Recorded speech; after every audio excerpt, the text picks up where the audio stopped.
तो next topic पे आ जाते हैं 2.4.1 सेल डिवीजन। तो आइए जानते हैं थोड़ा सा कोशिका के विभाजन के बारे में। Cell division is the process by which new cells are formed from pre existing cell. कोशिका विभाजन क्या है बेटा? ये एक प्रक्रिया है, ठीक है, जिसमें क्या होता है कि एक नई कोशिका बनती है पुरानी वाली कोशिका के हेल्प से। It allows living organisms to grow, repair damaged tissues and reproduce. ये क्या करती है? ये जो लिविंग ऑर्गेनिज्म है ना, ये इसके अंदर कुछ प्रोसेसेस करने में हेल्प कराती है। क्या क्या? जैसे कि ग्रोथ कराएगी, वृद्धि कराएगी, ठीक है, या जो कुछ डैमेज टिश्यू है, जो आपके जो कुछ ऊतक जो है आपके खराब हो चुके हैं, उनको रिपेयर करने का हेल्प करेगी, ठीक है, और जो रिप्रोडक्शन वाली प्रोसेस है, जनन वाली जो प्रक्रिया है, उसको कराने में हेल्प करती है। Some cells, कुछ कोशिकाएं जैसे कि skin cells divide continuously to replace cells that are lost regularly. बेटा हमारी जो आपकी जो त्वचा की जो कोशिका है ना, वो नियमित रूप से लगातार क्या होती रहती है, जो कोशिकाएं हमारी खो जाती है, नष्ट हो जाती है, ठीक है, उनका स्थान लेती रहती है फटाफट और जल्दी क्या होती रहती है? डिवाइड होती रहती है। There are two major types of cell division, mitosis and meiosis. अब ये बहुत इंपॉर्टेंट चीज है, यहाँ से भी आपका पूछा जाएगा, what are the differences between meiosis and mitosis, ठीक है, तो ये भी आपको ध्यान रखना है।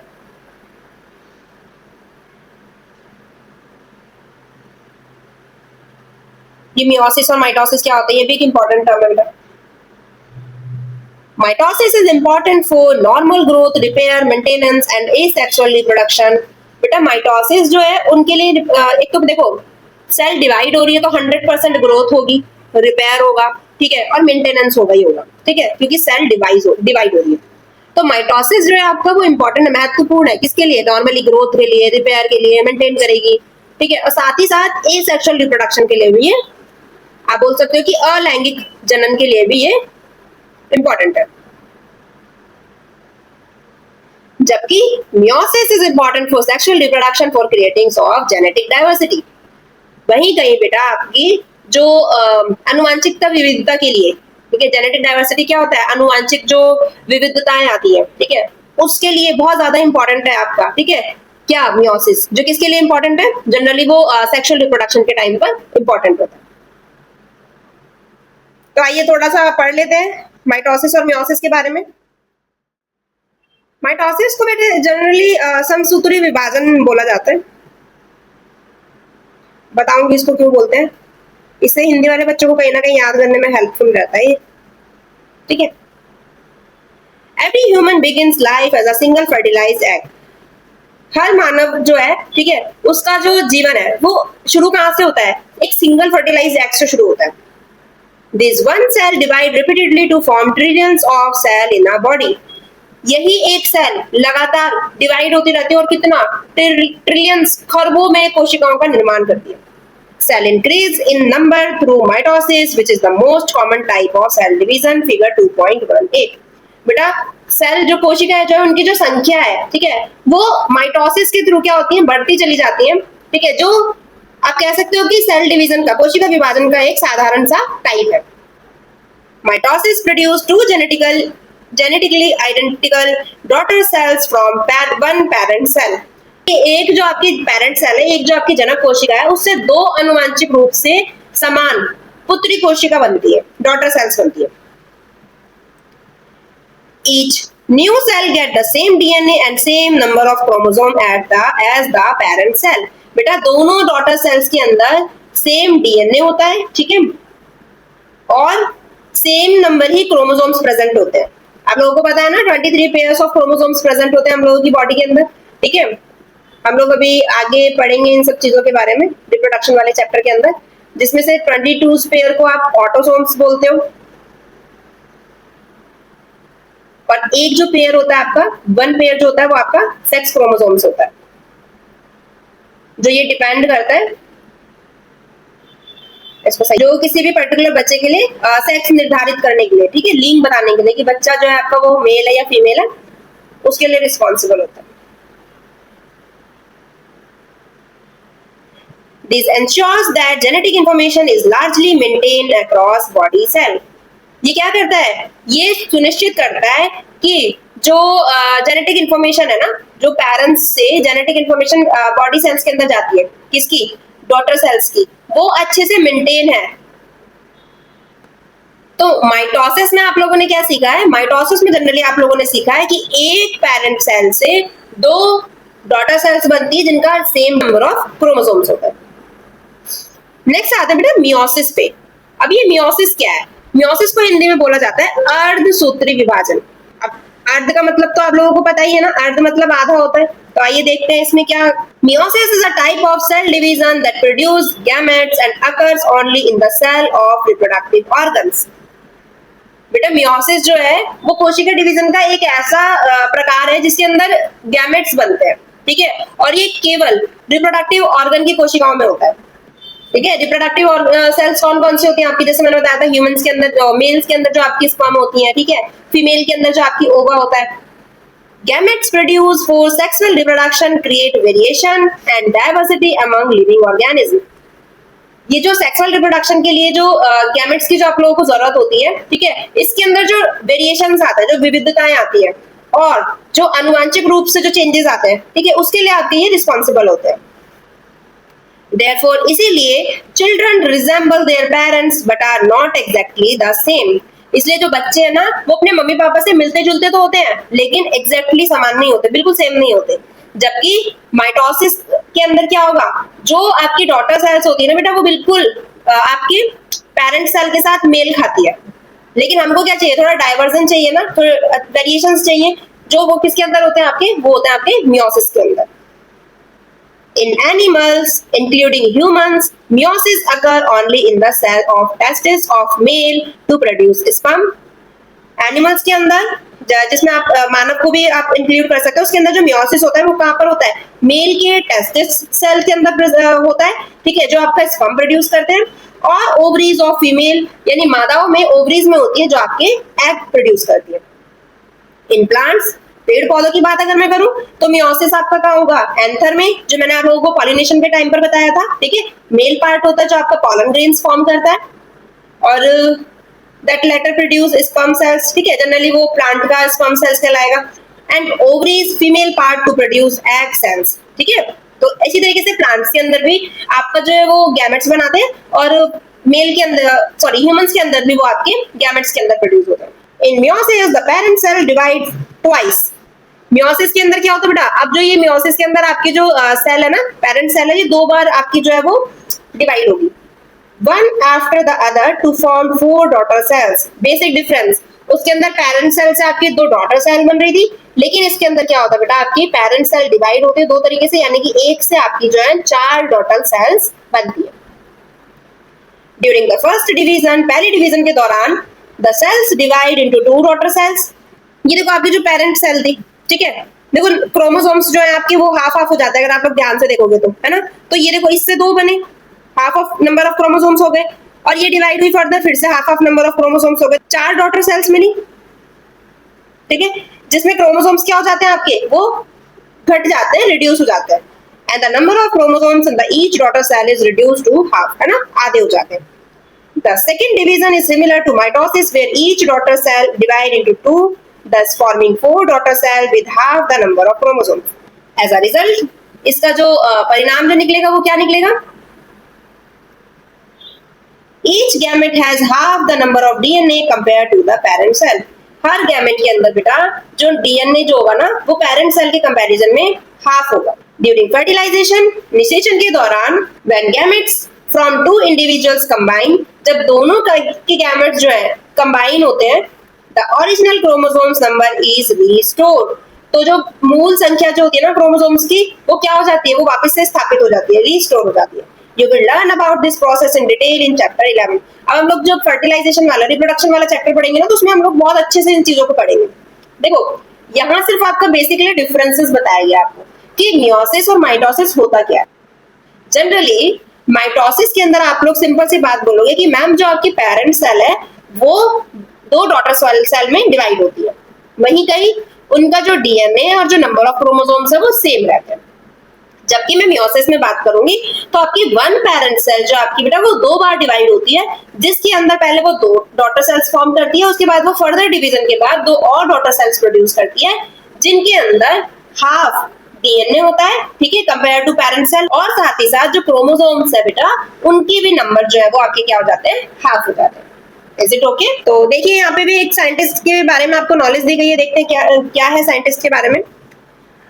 Arun Kumar Sharma was a famous Indian scientist known for his work on chromosomes. अब क्रोमोसोम्स पे काम करने के लिए, गुणसूत्रों पे काम करने के लिए एक वैज्ञानिक है जिनका अरुण कुमार नाम है। एज अ बॉटनिस्ट, वनस्पति वैज्ञानिक होने के रूप में, बॉटनिस्ट होते हैं बेटा जो बॉटनी यानी कि पेड़ पौधों के बारे में जो एक सब्जेक्ट होता है, ठीक है, उसको जो पढ़ते हैं उनको बॉटनिस्ट बोला जाता है। He is known for his work in the area of plant taxonomy, evolution and development. वो अपने काम के लिए जाने जाते हैं, किसके काम के लिए? प्लांट की टैक्सोनॉमी, यानी उन्होंने पेड़ों का वर्गीकरण किया था, ठीक है, विकास और डेवलपमेंट यानी वृद्धि के क्षेत्र में उन्होंने अपना योगदान दिया था। He also invented many useful lab methods to study chromosomes in plant. उन्होंने कई तरीके के, आप बोल सकते हो कि विधियों का उन्होंने निर्माण किया था या विकास किया था कि कैसे हम प्लांट्स के अंदर जो है क्रोमोसोम्स के बारे में पढ़ सकते हैं। For his contribution to botany, उनके इस योगदान की वजह से बॉटनी में he received many honors including the Shanti Swarup Bhatnagar award and Padma Bhushan. ये बहुत इंपॉर्टेंट है बेटा, इनको सम्मान प्राप्त हुआ है, ठीक है, इनको अवार्ड्स के साथ इनको सम्मानित किया गया है। कौन कौन से अवार्ड्स इनको दिए गए हैं? शांति स्वरूप भटनागर अवार्ड और Padma Bhushan. Bridging science and society, तो आइए देखते हैं कि समाज और विज्ञान के बीच का ब्रिज जो है, ठीक है, यानी इनको जो जोड़ने वाला जो ब्रिज है, देखते हैं क्या कह रहा है यहाँ पे ये कॉलम या ये box. Scientists have developed methods to grow plant and animal cell outside the body in special condition. बेटा वैज्ञानिकों ने क्या किया है? वैज्ञानिकों ने तरीके खोज लिए हैं, ठीक है, ऐसे विधियों का विकास कर दिया है कि किस तरीके से स्पेशल कंडीशंस में, विशेष परिस्थितियों में प्लांट्स और एनिमल सेल को शरीर के बाहर भी ग्रो किया जा सकता है।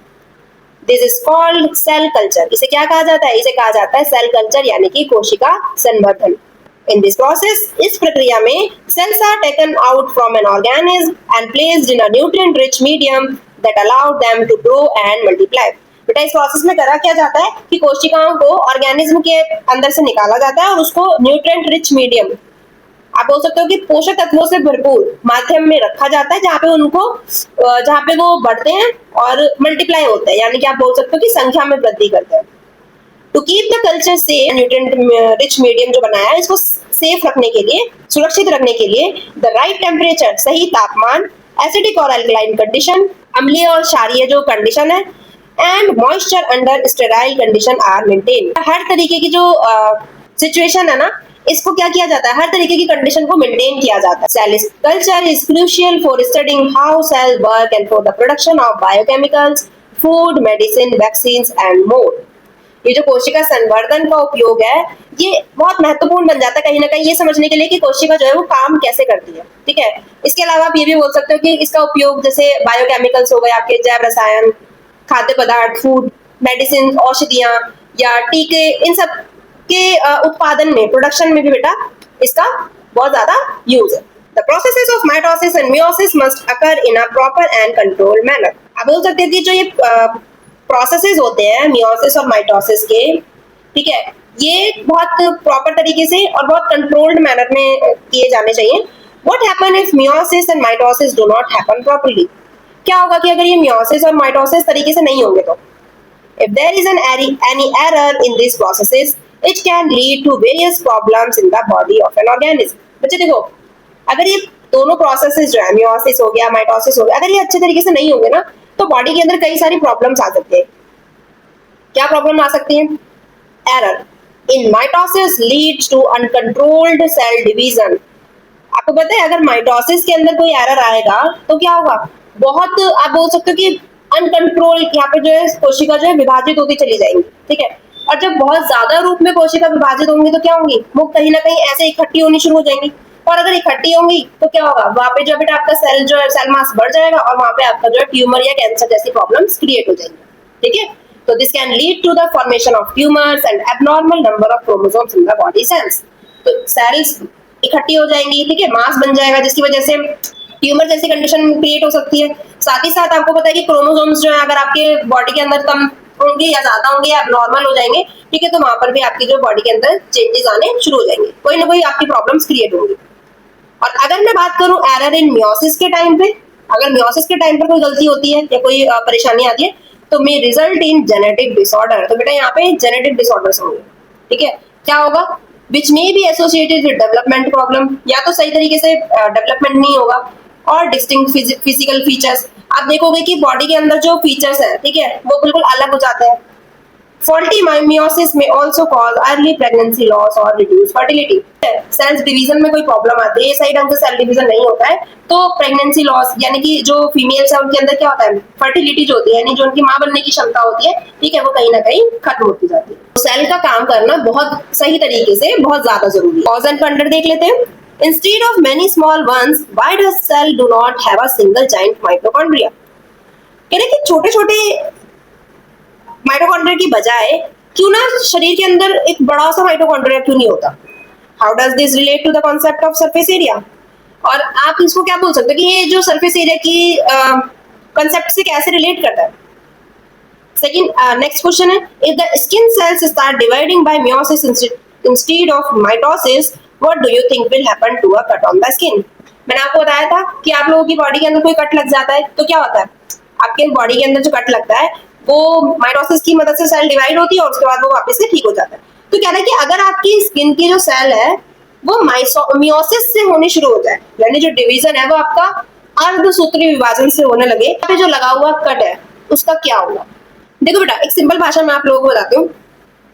जनरली आप बोल सकते हो कि मैंने आपको क्या बताया था, मैंने आपको बताया था मियोसिस के अंदर क्या होता है कि जो आपकी सेल्स है वो उनके अंदर जो क्रोमोसोम्स है वो आधे हो जाते हैं, है ना, और वो गैमेट्स में के लिए जरूरी होते हैं।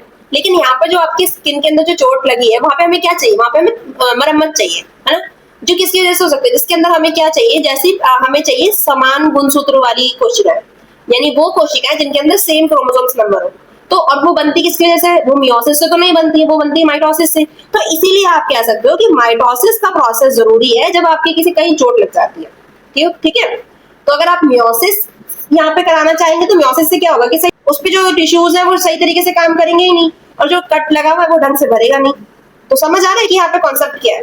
अब वहीं कहीं जो इसके ऊपर वाला क्वेश्चन है कि भाई हमारी जो कोशिकाएं होती हैं उनके अंदर जो छोटे छोटे आपके माइटोकॉन्ड्रिया होते हैं वो क्यों होते हैं, उनकी जगह बड़ा सा माइटोकॉन्ड्रिया क्यों नहीं होता? देखो बेटा, कोशिका के अंदर बड़ा माइटोकॉन्ड्रिया होने की बजाय जो छोटे माइटोकॉन्ड्रिया है ना, वो आप बोल सकते हैं कि जो छोटे वाले माइटोकॉन्ड्रिया है ना उनका जो सरफेस एरिया होता है वो ज्यादा होता है, ठीक है। अब सरफेस एरिया ज्यादा होगा तो इसकी वजह से क्या होगा कि जो केमिकल रिएक्शन है उनके अंदर जो होती है वो आराम से हो जाएगी, ठीक है। एटीपी का फॉर्मेशन अच्छे रूप से होगा। आप बोलोगे कि जो कोशिका के अलग अलग जो अंग है उनके अंदर जो आपकी एनर्जी प्रोवाइड करनी है, ठीक है, जो ऊर्जा आपकी प्रोवाइड करनी है वो आसानी से होगी। तो ओवरऑल आप ये बोल सकते हो कि एक बड़ी जो माइटोकॉन्ड्रिया है ना वो प्रॉपर तरीके से ये सारी चीजें नहीं कर पाएगा, इसलिए उसकी तुलना में अच्छे से आपकी सेल के अंदर पूरा काम कराने के लिए हमें बड़ी माइटोकॉन्ड्रिया की जगह छोटे छोटे माइटोकॉन्ड्रिया की आवश्यकता होती है। 2.5 सेल थ्योरी, कोशिका का सिद्धांत क्या है आइए इसके बारे में जानते हैं। The unifying principle of biology, जीव विज्ञान का एकीकृत सिद्धांत। An important observation about living organisms is that all organisms are made up of cell. एक सबसे अच्छी चीज देखने के लिए जो आपने ऑब्जर्व की है वो क्या देखा है कि जितने भी लिविंग ऑर्गेनिज्म है ना, वो किससे बने हुए बेटा? वो कोशिका से बने हुए। अब तो यहाँ पे आपके दिमाग में किसी तरीके का भी डाउट नहीं रहेगा। In 1838, a German botanist named Matthias Sheldon reported that all plants are made up of cell. बेटा देखो, जनरली ना सेल थ्योरी के लिए हम लोग ना दो साइंटिस्ट को बहुत याद रखते हैं। आपने जनरली ऐसे सुना होगा शेल्डन श्वान, दो साइंटिस्ट थे जिन्होंने सेल थ्योरी दी थी, ठीक है। यहाँ पे उनका पूरा प्रॉपर नाम दिया गया कि मैथियस शेल्डन थे, ठीक है, जो 1838 में जिन्होंने ये बताया था कि जितने भी प्लांट्स है वो सेल से बने होते हैं। In 1839 और उसके एक साल बाद एक जर्मन जूलॉजिस्ट थे, जो बॉटनिस्ट कौन थे? जो पेड़ पौधों के बारे में जानकारी रखते हैं। जूलॉजिस्ट कौन होते हैं? जो आपके एनिमल्स के बारे में जानकारी रखते हैं। तो Theodor Schwann found that all animals are also made up of cells. तो उन्होंने तो बोला कि प्लांट्स जो है आपके वो कोशिका से बने हुए होते हैं, और श्वान ने बोला कि जितने भी आपके एनिमल्स हैं वो भी जो है आपके कोशिकाओं से बने होते हैं। लेटर बाद में इन 1855 में एक साइंटिस्ट थे, जर्मन साइंटिस्ट, जिनका नाम था Rudolf Virchow. Further expanded the cell theory, उन्होंने बाद में इस थ्योरी को, जो सिद्धांत था, उसको और अच्छे से एक्सप्लेन किया, अच्छे से बताया। क्या बताया? By stating that new cells are formed only from pre existing cells. उन्होंने कहा कि जो भी नई कोशिका है वो जो उसमें पहले से प्रेजेंट पुरानी कोशिका है उसी की मदद से बनती है। ठीक है, टुगेदर, एक साथ, their work led to the formulation of the cell theory, और इन तीनों के काम ने क्या किया? एक कोशिका का सिद्धांत उन्होंने बताया। क्या बताया? According to the classical cell theory, उनके सिद्धांत के अनुसार पहला पॉइंट क्या था बेटा? कि all living organism are made up of one or more sales. सभी जीवित जो ऑर्गेनिज्म होते हैं, जो जीव होते हैं, वो एक या एक से अधिक कोशिकाओं से बने होते हैं। मोस्ट इंपॉर्टेंट, ये आपको ध्यान रखनी है सेल थ्योरी। एक तो इनके साइंटिस्ट के नाम आपको पता होने चाहिए। अच्छा, दूसरा क्या था? The cell is the basic unit of structure and function in living beings. हम लोग स्टार्टिंग से ये बात बोलते आ रहे हैं कि जो भी आपके लिविंग बींग्स हैं उनके अंदर जो संरचनात्मक और क्रियात्मक इकाई है वो आपकी कोशिका है, मूलभूत इकाई है, बेसिक यूनिट है। And all cells arise from pre existing cells, और जितनी भी कोशिकाएं हैं वो पहले से मौजूद कोशिकाओं से ही बनती है। This unifies all biology from bacteria to human and explain life continuity through cell division. यही जो सिद्धांत है बेटा, इसकी वजह से जो जीव विज्ञान को बैक्टीरिया से लेके मनुष्य तक एक ही धागे में जोड़ता है। कैसे? कि जो ये जो कंटिन्यूटी है ना लाइफ की, ठीक है, ये कोशिका के ही विभाजन की वजह से होता है। कोशिका विभाजित नहीं होगी सही तरीके से तो आपकी जो बॉडी ग्रो नहीं करेगी, डेवलपमेंट नहीं करेगी, बॉडी के अंदर चेंजेस आ जाएंगे। ठीक है, तो एक प्रॉपर लिविंग ऑर्गेनिज्म का बनना जो है ना, उसके पीछे जो बहुत इंपॉर्टेंट रोल प्ले करता है वो कौन करती है? सेल और सेल डिवीजन। आइए देख लेते हैं यहाँ पे फिर से एक और साइंटिस्ट है। ये बहुत अच्छी चीजें आपकी बुक्स के अंदर दी गई हैं कि आप लोगों की जो बेसिक नॉलेज है उसको ये कहीं ना कहीं बढ़ाता है। In 1902, the Australian botanist Gottlieb Haberland proposed that any living plant cell, even a fully mature cell from a permanent tissue, can develop into a complete plant if it is provided with suitable nutrients and favorable conditions. बेटा, Austrian के जो ये botanist थे, इन्होंने क्या कहा? इन्होंने बताया कि जो आप बोल सकते हो कि लिविंग प्लांट्स जो है ना, एक परमानेंट टिश्यू से, ठीक है, जो पूरी तरीके से मैच्योर भी हो गया है, आप उसको भी बोल सकते हो। तो क्या कह रहे हैं कि आप ये बोल सकते हो कि एक पूरा पौधा बनने के लिए, किसी भी एक कोशिका को या किसी भी प्लांट्स को प्रॉपर तरीके से बढ़ने के लिए इनको क्या चाहिए होता है? एक अच्छा सुटेबल न्यूट्रिएंट्स चाहिए होते हैं और साथ ही साथ फेवरेबल कंडीशन दी जाती है। अगर आप सिंपल भाषा में बोल सकते हो कि पौधे की कोई भी लिविंग सेल, ठीक है, चाहे वो आपकी परमानेंट की हो, ठीक है, या पूरी तरीके से आपकी मैच्योर कोशिका हो, अगर उनको आप सही तरीके के पोषक तत्व और सही तरीके की कंडीशन, फेवरेबल कंडीशन प्रदान करते हो तो वो एक अच्छे पौधे में विकसित होता है। He suggested that plant cells have the ability to form different type of cells and also change them. बेटा, इन्होंने ये भी बताया, ये भी इन्होंने सुझाव दिए कि कैसे कि जो पादप कोशिका है, जो प्लांट सेल है, वो अलग अलग तरीके की कोशिकाएं बनाने और उनके अंदर चेंजेस लाने की में भी कितनी हेल्पफुल होती है, उनके अंदर की एबिलिटी होती है। This special ability of plant cell is called totipotency. इसी तरीके की क्षमता को, इस विशेष क्षमता को प्लांट के अंदर जो प्लांट्स कोशिकाओं के अंदर जो पाई जाती है, इसको बोला जाता है बेटा टोटिपोटेंसी, यानी कि हिंदी में इसको बोलते हैं सर्वशक्तिता।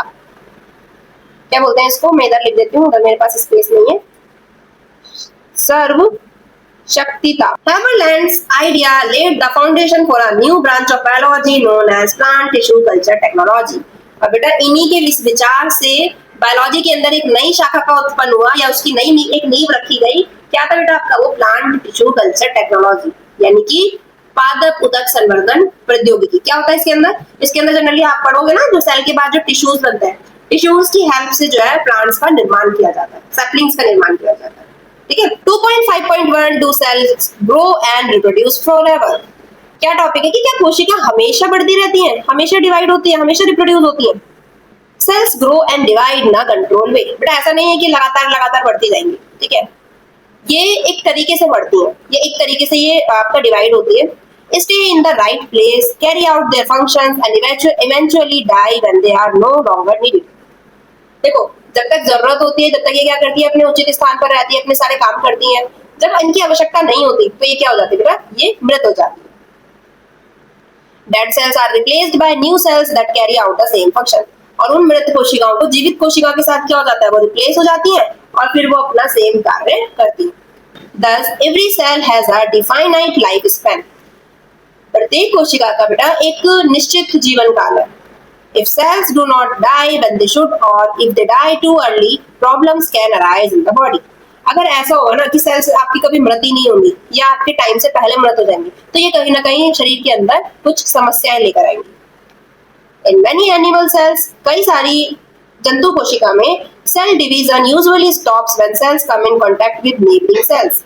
कभी कभी क्या होता है बेटा कि जब आप बोल सकते हो कि जब पड़ोसी कोशिकाएं नेबरिंग सेल्स के संपर्क में आती है हमारी जो जंतु कोशिकाएं, तो सामान्य रूप से वो कहीं ना कहीं काम करना बंद कर देती है. ठीक है, ये सेल डिवाइड होना बंद हो जाती है. This process is called contact inhibition. इस प्रोसेस को क्या बोला जाता है? संपर्क अवरोध. ठीक है, इसको क्या बोला जाता है? कॉन्टैक्ट का मतलब क्या होता है? कॉन्टैक्ट का मतलब होता है संपर्क करना, है ना? ऐसा बोलते हैं ना, उससे कॉन्टैक्ट करो, क्या बात है क्या नहीं है. और इनहिबिशन का मतलब क्या होता है? इनहिबिशन का मतलब होता है आपका अवरोध. However, cancer cells lose this control and keep dividing uncontrollably, leading to the formation of tumor. और दूसरी तरफ देखा जाए तो क्या होता है बेटा, ऐसी कैंसर सेल्स होती है वो क्या करती है, उनकी जो जनरली सेल्स होती है वो अपना ना कंट्रोल खो देती है, वो लगातार बढ़ती चली जाती है, वो विभाजित होती चली जाती है. जिससे क्या होता है, जिससे कहीं ना कहीं सेल का मास इकट्ठा हो जाता है और वो ट्यूमर का रूप ले लेता है. Plant cells grow differently. पादप कोशिकाएं अलग तरीके से बढ़ती हैं. Due to their rigid cell walls, plant cells do not show contact inhibition and follow a different pattern of growth. बेटा देखो, प्लांट के अंदर जनरली मैंने आपको बताया था कोशिका भित्ति पाई जाती है, जो कैसी होती है, दृढ़ होती है ना. जिसकी वजह से क्या होता है, जिसकी वजह से कोई भी आपका जो नेबर, जो आप बोल सकते हो कि नेबर सेल है, वो इंट्रोड्यूस नहीं हो पाती, अंदर नहीं जा पाती है. ठीक है, जिसकी वजह से कोई कंटैक्ट इनहिबिशन तो नहीं होता है, लेकिन वो अपने अलग तरीके से ग्रो करती रहती है. Even though cells are extremely tiny, they perform remarkable function. आप कह सकते हो कि कोशिकाएं जो बहुत सूक्ष्म होती है, बहुत छोटी होती है, लेकिन वो बहुत ही ज्यादा अद्भुत कार्य करती है. They produce energy, ये ऊर्जा बनाती हैं. Synthesize and secrete substances, विभिन्न पदार्थों को बनाती है, या आप बोल सकते हो उनका स्राव करती है, सिक्रीट करती है. Divide to form new cells, विभाजन करती है ताकि नई नई कोशिकाएं बन सके. And work together to maintain the proper functioning of the body. और शरीर में सही तरीके से कार्य को बनाए रखने के लिए एक साथ मिलकर काम करती है. Every living being from a tiny bacterium to a giant tree is made up of cells.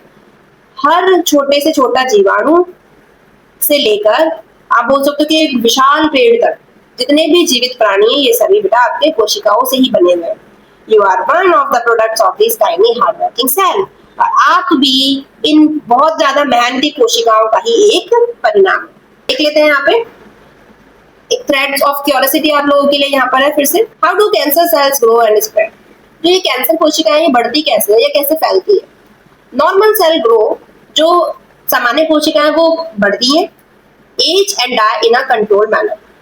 पहले ग्रो हुई, ठीक है, फिर आप बोल सकते हो कि मैच्योर होती है. मैच्योर होने के बाद वो आप बोल सकते हो कि जैसे वृद्ध होती है, या कहीं ना कहीं आप बोल सकते हो कि बूढ़ी हो जाती है, उसके बाद वो डाई हो जाती है, मर जाती है. Sometimes the system break down and abnormal cells start growing and dividing uncontrollably. कभी-कभी क्या होता है बेटा, ये जो सिस्टम है ना, ये अनकंट्रोल हो जाता है. अनकंट्रोल होने की वजह से क्या होता है कि जो सेल्स है वो सामान्य रूप से काम नहीं करती, वो असामान्य हो जाती है, वो लगातार बढ़ती जाती है, लगातार डिवाइड होती जाती है. और this result in the formation of tumour, जिसकी वजह से क्या होता है, ट्यूमर का निर्माण होता है. विच मे बी बिनिग्न और मैलिग्नेंट. जो कैसा होता है बेटा, जो बहुत ज्यादा घातक होता है. Cancerous tumor can invade nearby tissues and even spread to other parts of the body to form new tumors. ये जो कैंसर युक्त जो ट्यूमर है ना, ठीक है, ये क्या करता है, ये बेटा घातक आप इसलिए बोल सकते हो कि जो अपने आसपास के जो टिश्यू है ना, उनके अंदर भी एंट्री कर लेता है और अलग अलग पार्ट्स में फैल जाता है. तो कहीं ना कहीं ये जो सेल का जो रिपीटेडली अनकंट्रोलेबली जो ग्रो करना है, ये भी जो आपका बेटा बहुत खतरनाक होता है. रेडी टू गो बियॉन्ड पढ़ लेते हैं. How do cell monitor their growth to maintain a balance. बेटा ये जो कोशिकाएं हैं, ये अपनी ग्रोथ को, अपने विकास को किस तरीके से बैलेंस करती है, तो उसको बैलेंस करने के लिए कैसे उनको मॉनिटर करती है, कैसे उनकी निगरानी करती है. Cells also have natural ways of dying to maintain a balance. कोशिकाओं के अंदर भी कुछ आप बोल सकते हो कि प्राकृतिक तरीके हैं, ठीक है, अपने इस बैलेंस को मेंटेन करने के लिए, संतुलन को बनाए रखने के लिए. ठीक है, क्या डाइंग के यानी कि स्वाभाविक रूप से मरने के जो तरीके हैं. Programmed cell death (PCD) is a generally regulated and organized process of selective cell destruction. अब ये PCD क्या है? PCD है Programmed Cell Death. ठीक है, ये क्या है बेटा, ये जेनेटिकली रेगुलेटेड यानी आनुवांशिक रूप से नियंत्रित और ऑर्गेनाइज प्रोसेस है जिसके अंदर जो है सेलेक्टिव रूप से जो सेल्स है उनका आप बोल सकते हो कि डिस्ट्रक्शन होता है। ऐसा नहीं कि सारी सेल्स को हार्म पहुंचाया जाएगा, नहीं, कुछ एक जो सेलेक्टिव सेल है उसको डिस्ट्रक्ट किया जाता है। It is essential for normal development, और ये जरूरी है क्यों? जिससे कि सामान्य विकास हो, सेलुलर क्वालिटी कंट्रोल, जो कोशिकाएं हैं उनकी जो क्वालिटी है, उनके अंदर जो गुणवत्ता है, आप बोलते हो ना इसकी क्वालिटी अच्छी है उसकी क्वालिटी बेकार है, तो सेल की जो क्वालिटी है वो अच्छी हो, इसको कंट्रोल करने के लिए। एंड इम्यून फंक्शन, साथ ही साथ आप बोल सकते हो कि सेल की जो प्रतिरोधक क्षमता है उसके ऊपर भी कार्य करने के लिए। When an embryo develop, जब एक भ्रूण का विकास होता है, the PCD helps form fingers by eliminating cells between digits। आप क्या बोल सकते हो कि ये जो PCD है ये उंगलियों के बीच की कोशिकाओं को समाप्त करके अलग अलग उंगलियां बनाती है ना। देखो अगर आप सोच के देखो, अगर सेल्स के बीच में कहीं ना कहीं आपका जो है प्रॉपर तरीके से डिवीजन ही ना हो तो क्या आपका हाथ जो है वो इस तरीके से नहीं आएगा, आपका हाथ इस तरीके से नहीं बन जाएगा, है ना।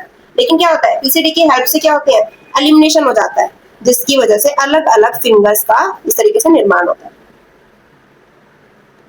Without it we would have tapped hand, अगर ऐसा नहीं होता तो हम लोगों के पास किस तरीके का हाथ होता, हम लोगों के पास इस तरीके का हाथ होता। Is it okay? Explore different ways by which cell maintain themself, तो पता लगाइए कि कौन सी जो कोशिकाएं हैं वो खुद को मेंटेन रखने के लिए कौन कौन से तरीकों का यूज करते हैं। एट अ ग्लांस, यानी कि हम लोग फाइनली अपना ये जो लंबा सा चैप्टर है, जो इंटरेस्टिंग सा चैप्टर है, इसको खत्म कर चुके हैं। अब हम इसका एक क्विक से एक ओवरव्यू ले लेते हैं। The cell is the basic structural and functional unit of all living organism. अभी हम लोग सीख कर आए हैं कि कोशिका को किसी भी जीव का संरचनात्मक और क्रियात्मक इकाई कहा जाता है। प्रोकैरियोटिक सेल्स के अंदर अपना अच्छे से न्यूक्लियस नहीं होता, ठीक है, उनके अंदर जो जेनेटिक मटेरियल है वो प्रेजेंट तो होता है लेकिन कहाँ पर, न्यूक्लियोइड्स में, और उनके जो ऑर्गेनल्स हैं उनके बाहर मेम्ब्रेन नहीं होती, इस तरीके से झिल्ली नहीं होती, वो रैंडमली आपकी साइटोप्लाज्म के अंदर फैले होते हैं। जबकि यूकैरियोटिक्स के अंदर ये क्या होता है, लार्ज और बहुत ज्यादा कॉम्प्लेक्स स्ट्रक्चर देखा गया है, ठीक है, जिसके अंदर आपका वेल डिफाइंड न्यूक्लियस होता है, अलग से दिखाई देता है आपका न्यूक्लियस। साथ ही साथ जो ऑर्गेनल्स होते हैं वो बेटा आपके मेम्ब्रेन्स में बाउंड होते हैं। कोई कोई ऐसे भी हैं जो आपके डबल मेम्ब्रेन होते हैं, जैसे कि आपका माइटोकॉन्ड्रिया हम पढ़कर आए हैं, प्लास्टिड हम लोग पढ़कर आए हैं। सभी सेल्स जो है आपकी सेल मेम्ब्रेन के साथ सराउंडेड होते हैं, घिरी होती हैं, लेकिन हमने पढ़ा था कि जो प्लांट्स की सेल होती हैं, फंजाई होता है, जो बैक्टीरिया होता है, उनके बाहर सेल वॉल होती है, यानी कि कोशिका भित्ति होती है। The nucleus of eukaryotic cells contain chromosomes. Eukaryotic cells के न्यूक्लियस के अंदर क्रोमोसोम्स होते हैं, जिसके अंदर डीएनए और प्रोटीन्स होता है, जो जेनेटिक मटेरियल को कैरी करता है और हेल्प करता है पेरेंट्स से उनकी जनरेशन के अंदर इनहेरिट करने में। सभी सेल्स जो आपकी बेटा साइटोप्लाज्म के साथ फिल होती हैं। यूकैरियोटिक सेल्स के अंदर साइटोप्लाज्म जो है उसके अंदर कई तरीके के सेल ऑर्गेनल्स होते हैं, कोशिकांग होते हैं। हर कोशिकांग अपना एक अलग स्पेसिफिक फंक्शन परफॉर्म करता है। Important cell organelle include the nucleus, endoplasmic reticulum, mitochondria, Golgi apparatus, ribosomes, and lysosomes. Plant cells also contain special organelles called plastids such as chloroplast, leucoplast और chromoplast. हम लोग पढ़कर आए थे बेटा, प्लांट सेल के अंदर जो है प्लास्टिड होती है, ठीक है, जहाँ पे हमने पढ़ा था क्लोरो यानी कि ग्रीन पिगमेंट, वही हमने पढ़ा था ल्यूको यानी कि व्हाइट। यहाँ पे मैंने आप लोगों से एक क्वेश्चन भी पूछा था, बता देते हैं, जनरली जो जड़ें आपकी होती है, रूट्स जो होती हैं, उसमें भी आपका ल्यूकोप्लास्ट प्रेजेंट होता है। Is it okay? क्रोमो यानी कि आपका कलर। फिर हमने देखा माइटोसिस एक प्रोसेस था जिसके अंदर दो डॉटर सेल बनती हैं एक पेरेंट सेल से, सेम नंबर ऑफ डीएनए होता है और सेम नंबर ऑफ क्रोमोसोम्स होते हैं। जबकि मियोसिस के अंदर ये दो स्टेप डिवीजन प्रोसेस होता है जिसके अंदर एक पेरेंट सेल से चार डॉटर सेल बनती है और उनके अंदर हाफ नंबर ऑफ क्रोमोसोम्स होता है। यदि नॉर्मल सेल्स जो है आपकी कंट्रोल मैनर में ग्रो करती है तो वो अच्छे से फंक्शन परफॉर्म करती है, नेचुरल तरीके से डाई हो जाती है। जबकि अगर वो अनकंट्रोल मैनर में आपका ग्रो करेगी तो बेटा वो कैंसर सेल जैसी प्रॉब्लम्स जो है क्रिएट करने लग जाती है, मास ऑफ सेल्स क्रिएट करती है, जो आपका लीड करता है फॉर्मेशन ऑफ ट्यूमर्स। तो यहाँ खत्म होता है आपका कोशिका का चैप्टर। आशा करती हूँ कि सेल चैप्टर सभी बच्चों को अच्छे से समझ आया होगा। इवन तो अगर अभी भी किसी बच्चे का कोई डाउट है, किसी तरीके की कोई प्रॉब्लम आ रही है इस चैप्टर को समझने में, तो आप लोग बेटा मुझे कमेंट करके जरूर बताएंगे। तो जिस भी बच्चों को मेरी क्लास पसंद आई है, मेरा पढ़ाने का तरीका अच्छा लग रहा है, वीडियोस को लाइक कीजिए, चैनल को सब्सक्राइब कीजिए और अपने दोस्तों के साथ शेयर कीजिए। मिलते हैं नेक्स्ट चैप्टर के साथ जो और भी ज्यादा इंटरेस्टिंग है।